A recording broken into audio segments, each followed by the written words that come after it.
আসসালামু আলাইকুম রহমতুল্লাহ বরকাতু। আমার প্রিয় সকল ছাত্রছাত্রীরা, তোমরা সবাই কেমন আছো? আশা করি ভালো আছো। আমিও ভালো আছি। আজকে আমি পদার্থবিজ্ঞানের কাজ ক্ষমতার শক্তির আরেকটি গাণিতিক সমস্যা সম্পর্ক নিয়ে আলোচনা করব। তোমরা যদি কেউ চ্যানেলে নতুন হয়ে থাকো তাহলে অবশ্যই লাইক, সাবস্ক্রাইব এবং কি বন্ধু বন্ধুদের মাঝেও শেয়ার করে দিবা।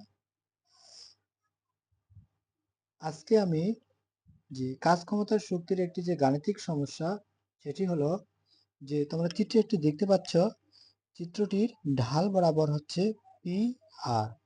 এই ঢাল বরাবর বলা হয় একটি ত্বরণ।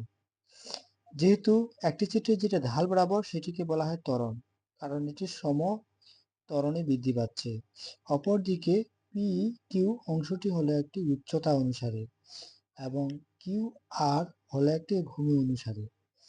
তাহলে প্রশ্নে দেওয়া আছে যে বি বা এ একটি ব্লক যার ওজন 100 নিউটন এবং ব্লকটিতে 100 নিউটন বল দ্বারা 5 মিটার দৈর্ঘ্যের ঢাল বরাবর টানা হয়।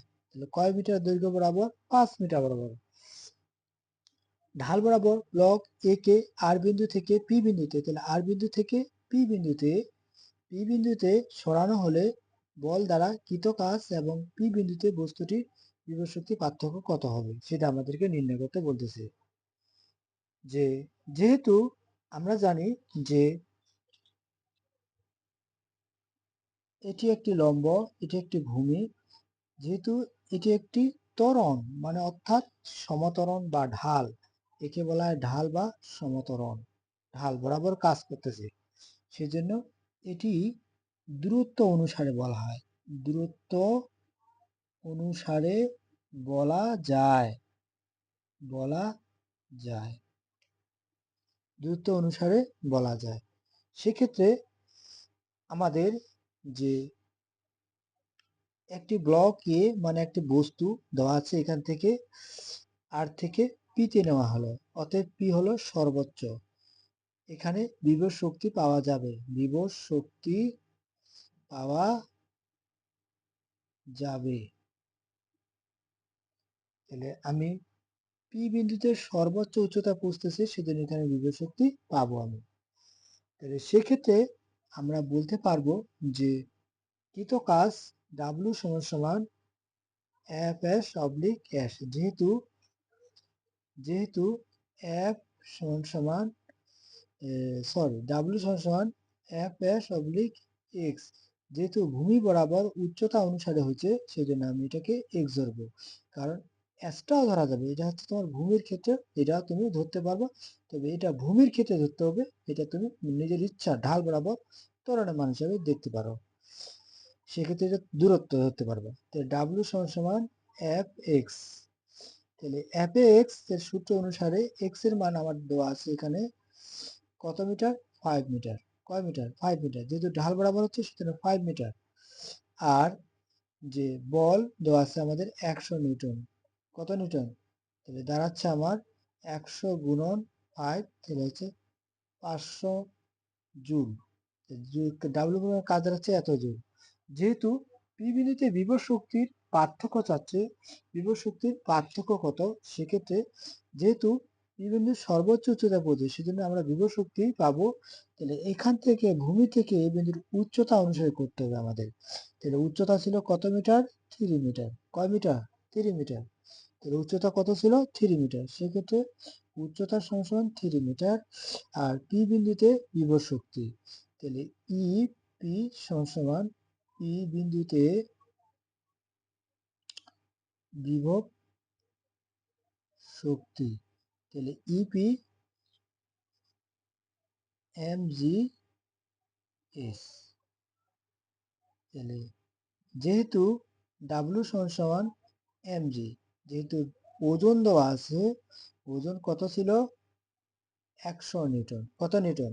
100 নিউটন। যেহেতু এ ব্লকের ওজন, কার ওজন?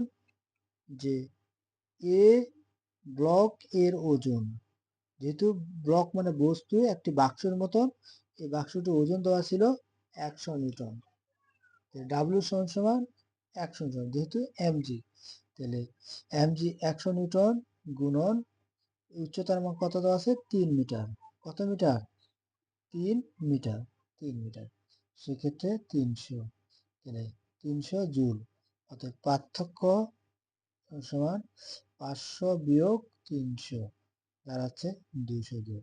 তাহলে 200 জুল ওজনের একটি বস্তুটির বিভব শক্তির পার্থক্য হবে কত 200 জুল, কত হবে 200 জুল।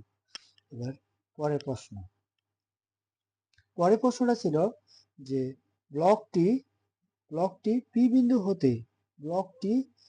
বিন্দু হতে মুক্তভাবে পড়তে থাকলে ভূমি কত উচ্চতায় বিভব শক্তি গতিশক্তির 1/3 হবে, গাণিতিকভাবে বিশ্লেষণ করো।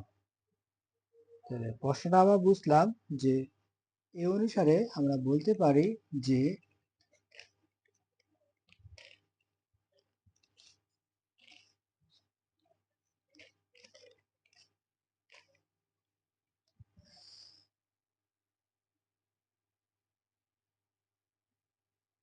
টোটাল উচ্চতা ছিল আমাদের 3 মিটার। তাহলে এই ব্লকটা এখানে ধরা হয়েছে, এখান থেকে বস্তুটির এই বিন্দুতে মানে কত উচ্চতায় আমরা জানি না, কত উচ্চতায়, সেক্ষেত্রে আমরা ধরবো এক্স উচ্চতা। তাহলে অনুমানিক কত উচ্চতা ধরলাম আমরা এক্স উচ্চতায়, যে এক্স উচ্চতা বস্তুটির বিভব শক্তির গতিশক্তির 1/3 হবে। তাহলে আমরা জানি না, তো ধরলাম আমি কত উচ্চতায় এক্স উচ্চতায়। যেহেতু ব্লকটি উপর থেকে নিচে পড়তেছে, যেহেতু এই যে সর্বোচ্চ উচ্চতা বলতে, সেক্ষেত্রে আমরা বলতে পারি এক্স বিন্দু হলো বিভব শক্তির মান বা উচ্চতা। আর যেহেতু টোটাল কত মিটার, তাহলে 3 - x হলো গতিশক্তির উচ্চতার মান। তাহলে সেক্ষেত্রে আমরা বলতে পারি যে তাহলে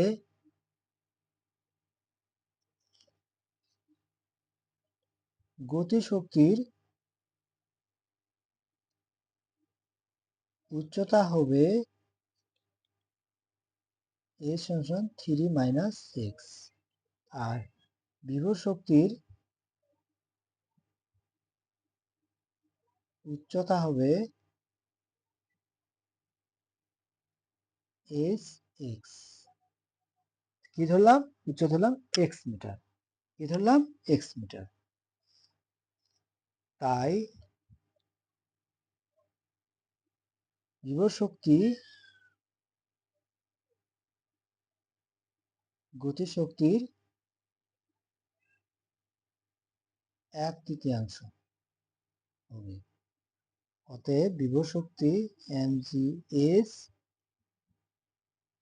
1/3 গুণন হাফ mv² গতিশক্তির। যেহেতু কয় তৃতীয়াংশ বলছে 1/3, কার গতিশক্তির, গতিশক্তির 1/3 যা বিভব শক্তির। তাহলে বিভব শক্তির উচ্চতা আমরা পেয়ে গেছি, যেহেতু এখানে আমরা ধরে নিচ্ছি উচ্চতা এস, যেহেতু কোন এক বিন্দুতে মিলিত হচ্ছে সেই জন্য এখানে উচ্চতা আমরা দিচ্ছি, যেহেতু সর্বোচ্চ উচ্চতা বস্তুটি পৌঁছেছে সেই জন্য গতিশক্তির উচ্চতা আমরা কি ধরবো এক্স মিটার। তাহলে এম জি এক্স হাফ না 1/3 গুণন হাফ এম, যেহেতু পরন্ত বেগের সূত্র অনুসারে ভি স্কয়ার সমান U square plus 2g's, 2g's। তাহলে ব্র্যাকেটে V square plus U square plus 2g's, তাহলে বেগের সূত্র অনুসারে। তাহলে mgx 1/3 হাফ এম, যেহেতু স্থির আদির বেগের মান হয় উপরে, স্থির আদির বেগের মান হয় কি 0, উপরে স্থির আদির বেগের মান হয় 0, তাহলে গুণন 2g's। তাহলে এম এম জি জি কাটা থাকতেছে আমাদের এক্স সমান 2 কাটা থাকতেছে যে 1/3 এস, তাহলে এক্স এ ডিভাইডেড 3। যেহেতু আমি গতিশক্তির উচ্চতার মান কি জানি 3 - x, 3 - x, তাহলে x সমান 3 মাইনাস x ডিভাইডেড 3,